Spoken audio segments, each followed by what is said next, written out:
Muy buenas, bienvenidos y bienvenidas a un nuevo capítulo de Laboratorio PRL 360. Hoy quiero hablar de una parte muy técnica y sí que es verdad que a veces para el personal técnico es un poco complicada, que va a ser las mediciones higiénicas. Y en concreto voy a hablar de la primera fase de la UNE 689, que vamos a hablar de cómo constituir los YES, ¿vale? Y sobre todo hasta llegar a las 6 mediciones que nos pide esta norma, ¿de acuerdo? Y después a lo mejor entro en algunos detalles que pueden ser importantes para, para no tener problemas cuando hagamos esos informes. Pues nada, arrancamos. Ya sé que este apartado siempre digo que muchas veces a la gente se le hace complicado porque las mediciones, no sé por qué, supongo porque son cosas que hasta el momento no se han tocado mucho y ahora cada vez más, sí que es verdad que desde inspección y así se piden mucho más y poco a poco pues ya vamos entrando en esa dinámica, pero también concienciando poco a poco a las empresas nos vamos encontrando que también las quieren hacer más, ¿vale? Y la que nos marca aquí cómo hacer estas mediciones es la 1689. A lo mejor si no sois personal técnico os suenan cosas raras, ¿vale? Pero sí que es verdad que hoy voy a hablar básicamente de dos problemas que cuesta a veces mucho de conciliar, que en el primero de ellos es constituir los YES. Los YES, según la norma 689, nos marca que es un grupo de exposición similar y nos ayuda a juntar esas personas que pueden tener esas mismas condiciones de trabajo. Así que de esta manera podemos ser más eficientes tanto en tiempo como en recursos económicos a la hora de medir.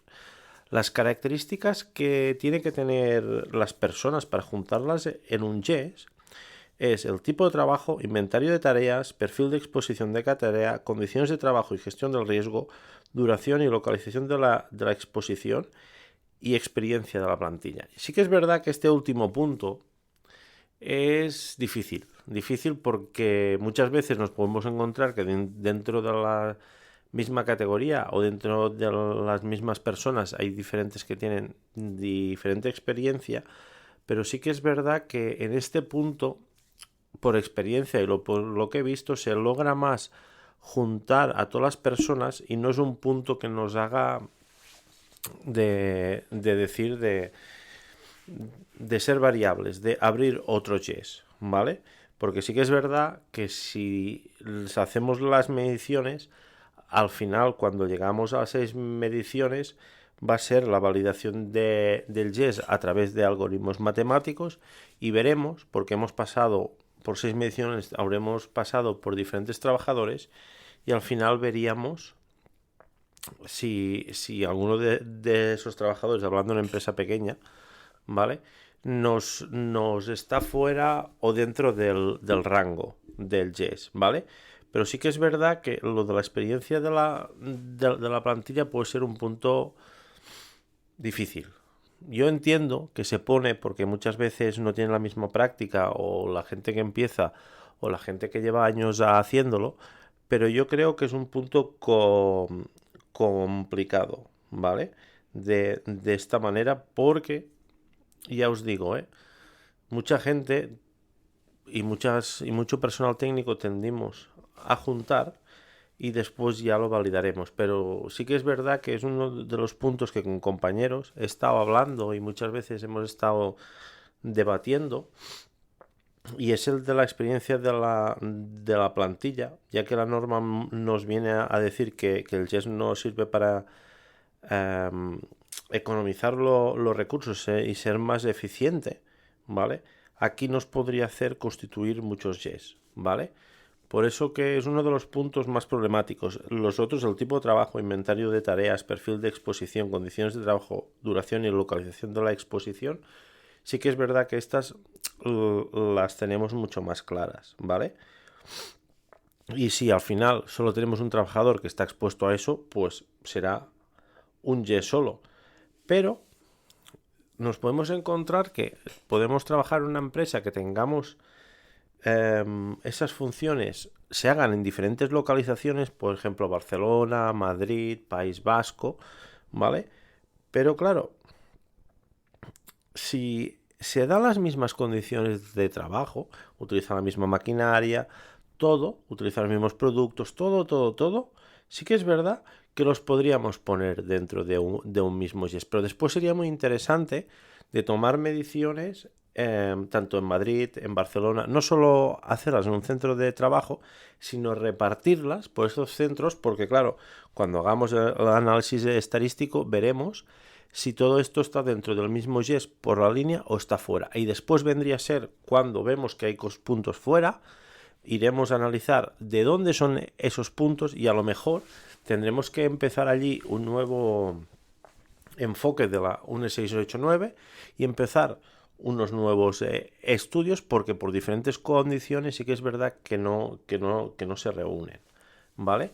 Porque al final a lo mejor hacen algo diferente o tienen algo diferente, o hasta muchas veces también nos puede ser que si tienen una extracción y no la tienen bien mantenida, pues nos podrían venir por eso. Por eso que es importante mostrar los máximos posibles para de esta manera tener el máximo detalle de información y poder actuar.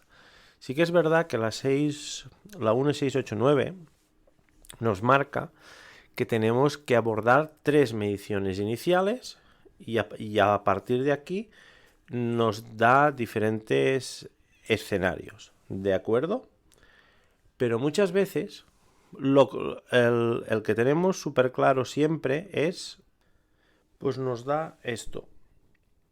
El resultado de las 3 mediciones, si son inferiores al 0,1 del VLA, nos da conformidad. También, si el resultado de las 4 mediciones es inferior al 0,15 del VLA, conformidad. Y el resultado de las 5 mediciones son inferiores al 0,2 del VLA, nos da conformidad. Si una de las mediciones ya supera el VLA, ya sería no conforme y ahí tendremos que actuar para volver a hacer, porque eso quiere decir que a lo mejor no tenemos las medidas apropiadas y tendríamos que volver a iniciar.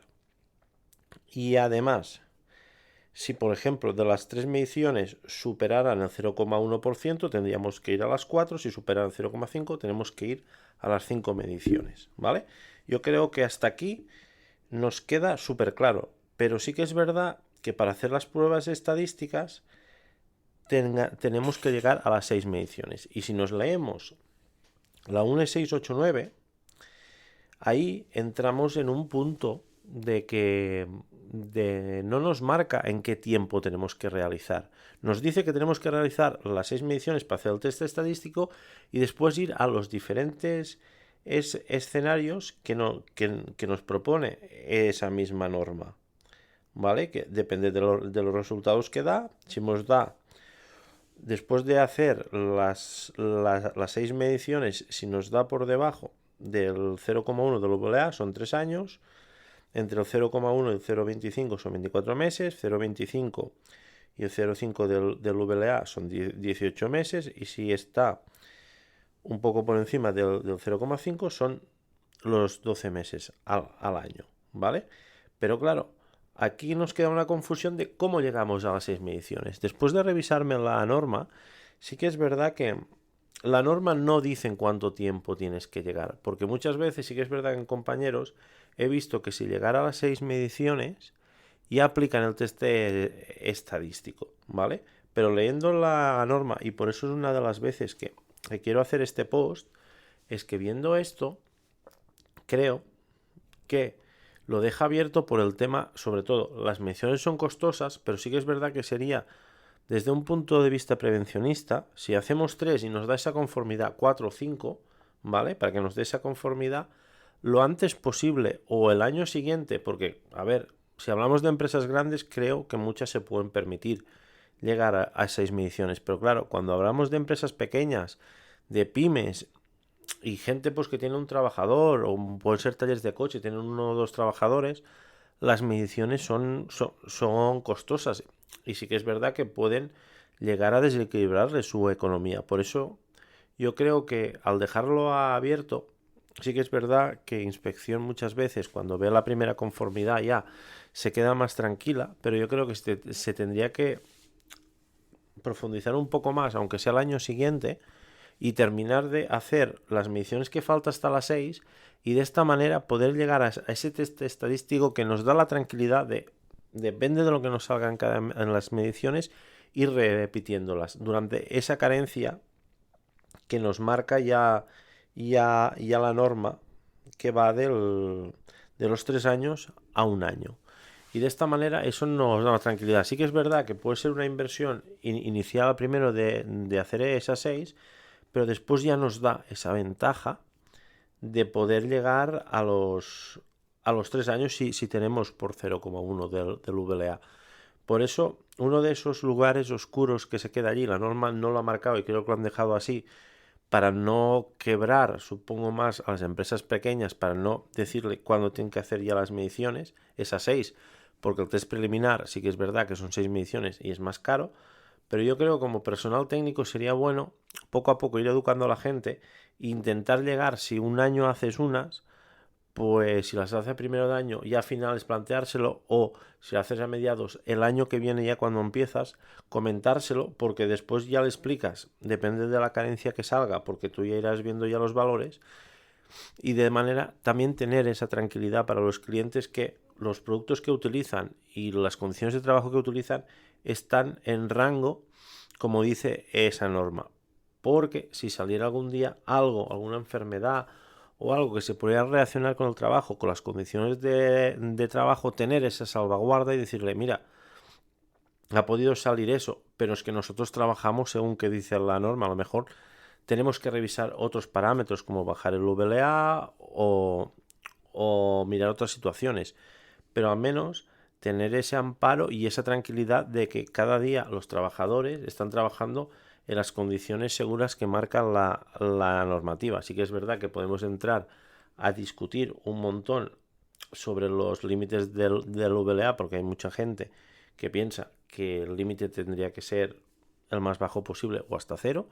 Eso nos podría para dar horas y años hablando y debatiendo, pero al menos ahora que tenemos esta norma, pues dar ese paraguas, intentar que los trabajadores también estén seguros con todo lo que se ha investigado y con toda la ciencia que hay detrás de esos VLAs y sobre todo para proteger, ¿no?, a la gente. Por eso he hecho este post para aclarecer esto. Y después también el que me encuentro muchas veces, que también es importante remarcar, es que cuando hacemos mediciones tenemos que respetar muy bien el volumen mínimo que nos marca el laboratorio, porque muchas veces nos encontramos que hacemos mediciones, tanto pueden ser de sílice como de amianto. Yo creo que se está dando ahora muchas veces en amianto por retiradas pequeñitas, ¿vale?, que no se pueden medir porque si es poco tiempo, las bombas personales no dan para llegar al caudal que marca el laboratorio. Por eso es importante mirarlo y buscar soluciones en este caso, y sobre todo también en el sílice. En el sílice tenemos unos volúmenes que son bastante altos de captación para hacer, y muchas veces hay marmolerías más pequeñitas que solo trabajan unas horas, no están todo el día cortando, puliendo.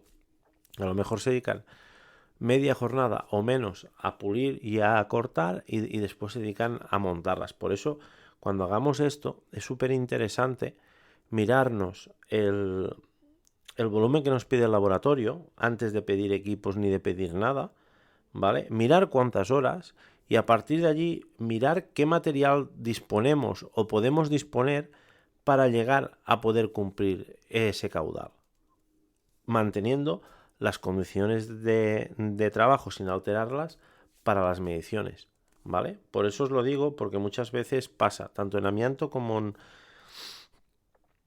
en sílice, puedan ser esas situaciones, ¿vale? Porque a veces no llegamos a ese volumen, y las bombas personales, si metemos a bombas ambientales es otra cosa, ¿vale? Porque trabajan en otros caudales, pero sí que es verdad que estas mediciones siempre tienen que ser más personales. Y otro de los puntos donde también puede haber mucha controversia es sobre todo cuando se trabaja en en polvo de madera, es importante distinguir si trabajan en polvo de madera dura o polvo de madera blanda, ¿vale? Sé que mucha gente dice que esto es una pijada, pero sí que es verdad que va muy bien marcarlo y no cuesta nada preguntar al cliente o hablar si somos un SPP o un mancomunado, que tenemos gente que corta o lija esto, mirar qué tipo de madera lo hacen. Y sí que es verdad que si hay presencia de las dos en composición 100%, porque pueden trabajar con dura una línea y otra dura blanda, medir esas situaciones por separado y dejarlo anotado para que el laboratorio lo valore. Sí que es verdad, es importante lo de separarlo. Como también si se trabaja en contrachapao, que muchas veces no entramos y lo damos con madera blanda, es importante lo de coger y mirar sobre todo de qué composición es, ¿vale? Porque nos podemos encontrar que todo sea madera dura, pero tengamos un 10%, un 15% que es de... Ay, perdón, todo sea madera blanda y un 10, un 15 sea de madera dura, y después ya tenemos que ir a medir, ya tenemos que ponerlo ya como madera dura, porque sabéis que es más peligrosa por los diferentes temas. Por eso es importante. Además, el conglomerado es importante mirar si tiene formaldehído. Es un producto que es cancerígeno y muchas veces al cortar, lijar, se puede liberar en el ambiente. Y por eso tenemos que, sobre todo, pedir esas fichas de composición y, como personal técnico que somos, valorar estas cosas. Y si tenemos presencia, sería incorporarlo en la evaluación, transmitirlo al cliente y hacer mediciones. Sí que es verdad que el formaldehído muchas veces viene con concentraciones muy bajas, pero ya tenemos una presencia y no sabemos cuántas veces se puede estar cortando o cuántas horas o cuánto volumen manejan. Por eso es importante hacer mediciones tanto de polvo como de formaldehído y de esta manera incorporarlo en la evaluación, para de esta manera, al ser formaldehído cancerígeno, poder aplicar el Real Decreto 665, ¿vale? Os dejo estos apuntes y quería hacer este capítulo para clarificar un poco más, porque ya os digo, siempre que hay mediciones, muchas veces la gente se pone nerviosa, y de esta manera suelo abordar la primera parte antes de llegar al test estadístico, para que podáis tener unas ideas y sobre todo y podéis enfocarlo de una manera e intentar cubrir esos lagunas que hay, ¿vale? Y también es importante que os leáis muy bien todas las FDS, todos los productos que utilizan, o tanto las fichas técnicas si utilizan productos que hay fichas técnicas, porque a veces nos van a sorprender. Y cada vez menos, porque hay más concienciación y no se utilizan. Pero muchas veces en productos como puede ser, por ejemplo, en laboratorios de prótesis dental, nos encontramos tanto con sílice, con productos que hay en el aire, sobre todo en CAD/CAM, que pueden ser cancerígenos. Y por eso es importante, muy importante, estar al día y revisarlo para poder hablar con el empresario y poder ofrecerle medición y sobre todo poder cuantificar todo eso que tenemos en el lugar de trabajo. Espero que os haya gustado y mucha seguridad y salud para todo el mundo.